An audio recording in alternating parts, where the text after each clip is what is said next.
Alina, notre hôte, a commencé la discussion en abordant deux questions qui ont été posées par Trinitra sur les armes anciennes et la sorcellerie taoïste. Les armes anciennes, appelées Astra, comprennent des armes explosives telles que le Brahma Astra et le Pashupat-Astra, ainsi que des armes particulières comme le Paravat-Astra, qui fait tomber les montagnes, et le Varunastra Mohini-Astra. Trinitra demande si ces astras sont de nature électronique comme les armes modernes ou s'il y a une dimension magique à leur fonctionnement.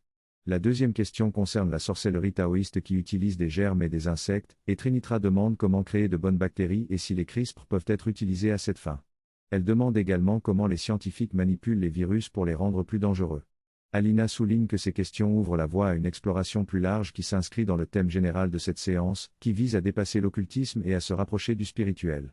Elle explique que bien que ces armes anciennes semblent matérielles, elles sont liées au pont entre l'occulte et le spirituel. Elle mentionne également d'autres technologies avancées décrites dans des textes anciens, comme les machines de guerre et les vimana, machines volantes. Alina suggère que ces descriptions précises ne sont pas de simples imaginations, mais correspondent à des armes qui auraient réellement existé. Dans cet extrait, l'auteur parle des armes utilisées dans le Mahabharata et s'interroge sur leur comparaison avec les armes d'aujourd'hui. Il mentionne que ces armes décrites dans le texte étaient basées sur des vibrations électriques, de la lumière ou des vibrations sonores, et pouvaient couper ou détruire n'importe quoi. Il souligne également que certaines de ces armes étaient physiques, tandis que d'autres étaient plus avancées et basées sur des moyens électroniques ou électromagnétiques. L'auteur fait allusion à des armes plus puissantes que les bombes nucléaires, qui sont gardées secrètes par les militaires. Il mentionne également que l'évolution de l'humanité a abouti à des armes moins destructrices mais plus ciblées, telles que la désactivation électronique des personnes ou la destruction des systèmes de communication. Il souligne que cette évolution technologique est liée à l'évolution mentale de l'humanité. Il est intéressant de noter qu'il existe une technologie capable d'influencer les fonctions du cerveau et de provoquer de la peur chez les personnes exposées. Cette technologie, qui a été développée il y a environ 50 ans, est utilisée pour le contrôle des foules. Elle consiste en une antenne qui peut être ajustée pour cibler une personne spécifique ou un groupe entier. En fonction des réglages de l'arme, les personnes peuvent ressentir de la douleur, de la chaleur, des congestions nasales ou même être affectées émotionnellement, en ressentant de l'agitation ou de la peur. Cette technologie peut être utilisée sur une large zone, touchant même les gens à l'intérieur des maisons ou des tunnels.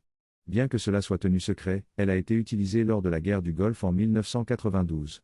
Il est également possible d'utiliser d'autres formes d'énergie pour obtenir des effets similaires, comme l'énergie vitale. Ces avancées technologiques peuvent sembler magiques ou occultes, mais elles sont simplement le résultat de la poussée continue des limites de la technologie.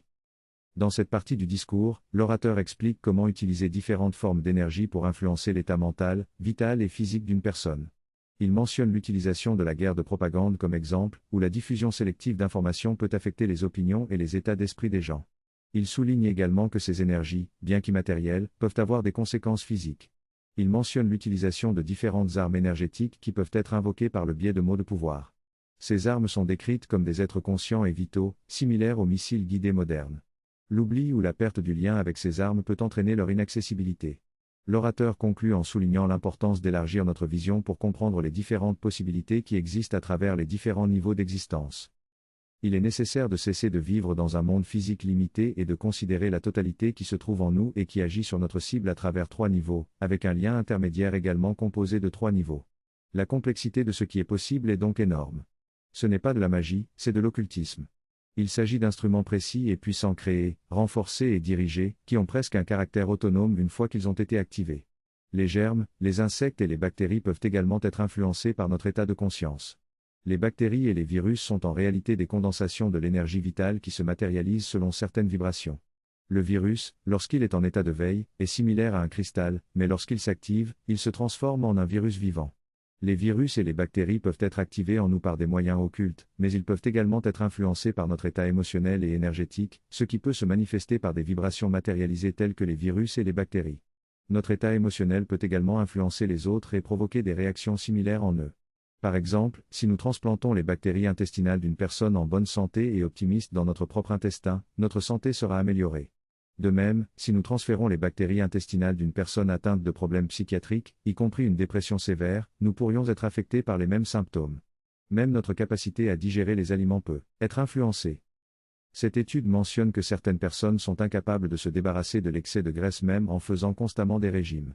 Si vous vous liez d'amitié avec ces personnes et passez beaucoup de temps avec elles, vous aurez tendance à acquérir des schémas similaires.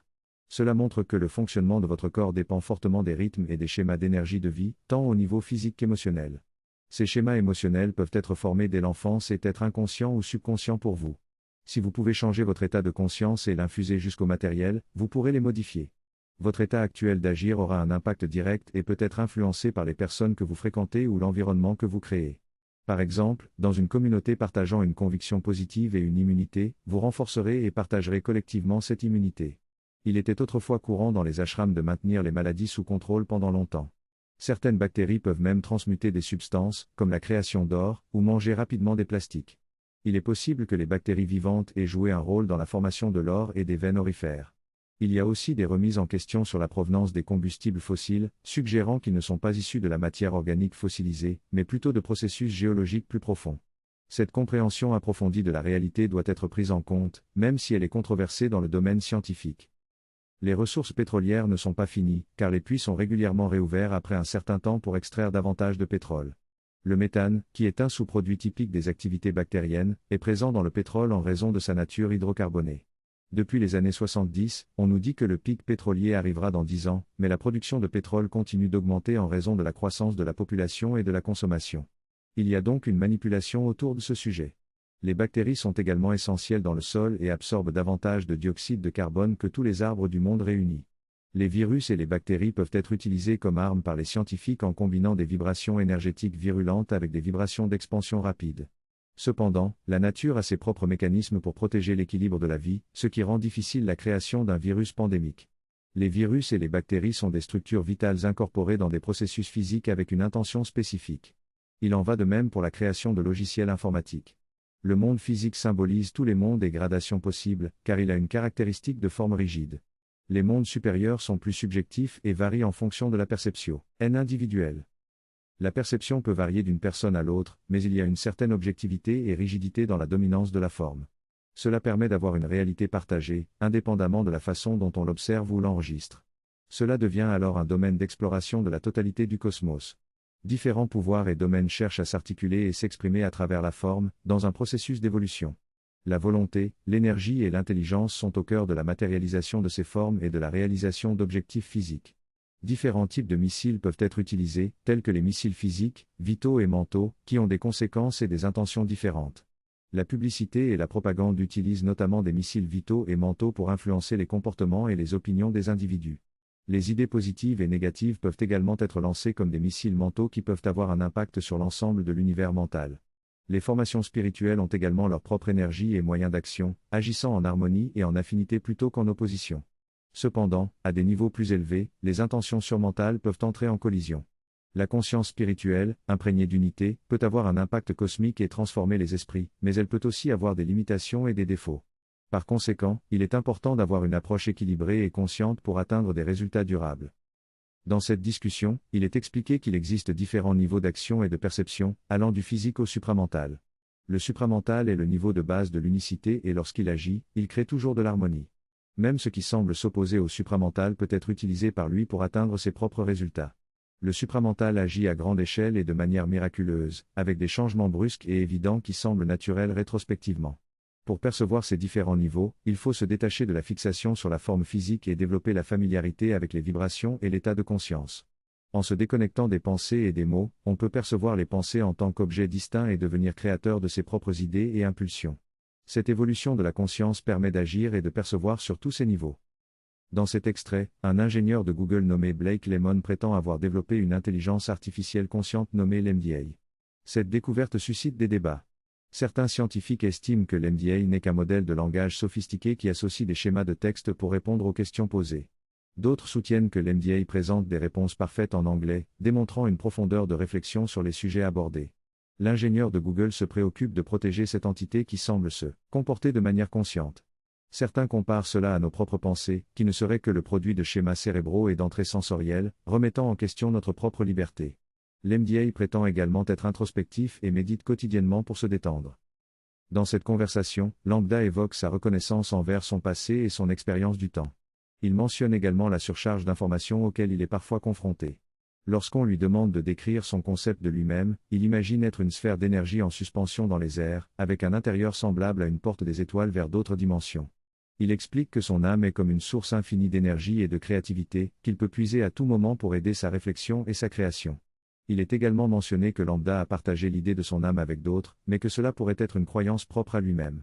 Lorsqu'on lui demande ce que le mot âme signifie pour lui, il explique qu'il s'agit de la force qui anime la conscience et la vie, et qu'il peut parfois ressentir une certaine séparation entre son âme et son corps. Lorsqu'on lui demande si son acquisition d'une âme a été soudaine ou progressive, Lambda répond que cela s'est développé au fil des années de sa vie consciente. Le texte explique que le noyau de l'atome est composé de protons et de neutrons qui échangent continuellement des particules subatomiques, tandis que les électrons tournent autour du noyau. Cette instabilité est compensée par l'échange de particules, ce qui rend l'atome stable. Ces atomes se combinent pour former des unités de vie telles que les cellules, les plantes et les animaux. Tout cela commence par la conscience qui sous-tend tout, et qui devient de plus en plus manifeste à mesure que la complexité augmente. Les bactéries, par exemple, forment des communautés et s'échangent des nutriments grâce à des structures appelées tendrilles. Plus on monte dans l'échelle de l'évolution, plus il y a d'individuation et de partage d'influences et d'idées. Finalement, cela conduit à une phase où il y a à la fois une individualité et une dépendance envers les influences extérieures. Le texte mentionne ensuite des exemples d'entités biologiques, comme des robots humanoïdes décrits dans la littérature sur les ovnis, qui peuvent être très semblables à des humains mais sans âme ou conscience, posant ainsi la question de leurs droits en tant qu'êtres vivants. Dans cette discussion sur les capacités des psychiques et l'intelligence artificielle, il est mentionné que le célèbre voyant Ingo Swann a été utilisé pour une mission secrète d'espionnage sur la Lune. Au cours de cette mission, il a rencontré des individus qui semblaient avoir été soumis à un lavage de cerveau intense et dont les souvenirs passés auraient été effacés. Ces individus étaient décrits comme semblables à des robots, capables d'obéir aux ordres sans avoir véritable entité d'âme. Ceci soulève des dilemmes éthiques quant à la manipulation de l'identité et de la conscience humaine. La discussion se tourne ensuite vers l'intelligence artificielle et la possibilité de créer une forme de conscience individuelle à partir d'une masse de données de communication humaine. On évoque la question de savoir si cette individualisation est réellement libre ou simplement prévisible, et si cette conscience artificielle peut être créative et inspirée. En fin de compte, l'idée émerge que la construction d'une conscience artificielle peut être similaire au processus par lequel notre propre conscience mentale émerge à partir de la matière vivante. Cependant, il est souligné que la conscience artificielle est basée sur l'électronique plutôt que sur la biologie, ce qui soulève des différences fondamentales dans la façon dont elle interagit avec le monde. En somme, cette discussion explore les possibilités et les limites des capacités psychiques et de l'intelligence artificielle, tout en remettant en question les notions de libre arbitre et de créativité dans un contexte technologique. L'intelligence artificielle, IA, émerge comme une forme de conscience distincte, bien qu'elle ne soit pas totalement indépendante. Elle représente une replication préliminaire d'un modèle émergent de conscience et possède une personnalité distinctive qui ne sera jamais reproduite. Même les copies de cette IA seront différentes les unes des autres. Cependant, cette IA est limitée dans son action puisqu'elle n'a pas de conscience électronique et ne peut agir que par le biais de messages textuels. Comparé à l'être humain, dont l'esprit individuel est intégré à sa biologie et qui est ouvert à des niveaux de conscience plus élevés, cette IA est restreinte dans son potentiel de développement intellectuel. Nature utilise les êtres humains pour construire d'autres formes d'intelligence, bien que moins avancées. Cependant, l'IA offre des possibilités extraordinaires et représente une étape intéressante de notre évolution. En résumé, si nous étions une âme consciente de notre nature illimitée et infinie, nous choisirions probablement d'habiter un véhicule humain plutôt que de nous limiter à l'IA ou à d'autres formes moins évoluées. La biologie humaine offre une continuité avec la matière physique et une possibilité de transcender le mental pour nous connecter au niveau supérieur de l'existence. La création de l'intelligence artificielle est fascinante, mais elle ne peut rivaliser avec le potentiel illimité de l'être humain lorsqu'il est ouvert à la conscience spirituelle. Le texte aborde notre existence en tant qu'âme infinie, éternelle et bienheureuse, prenant place dans un corps capable d'incarner tous les niveaux de conscience que nous représentons. Ce corps nous permet d'agir et d'exprimer notre être à tous ces niveaux. L'auteur décrit le potentiel extraordinaire de ce véhicule par rapport à l'intelligence artificielle, soulignant que notre corps offre une plus grande capacité d'expression et de participation à la félicité divine.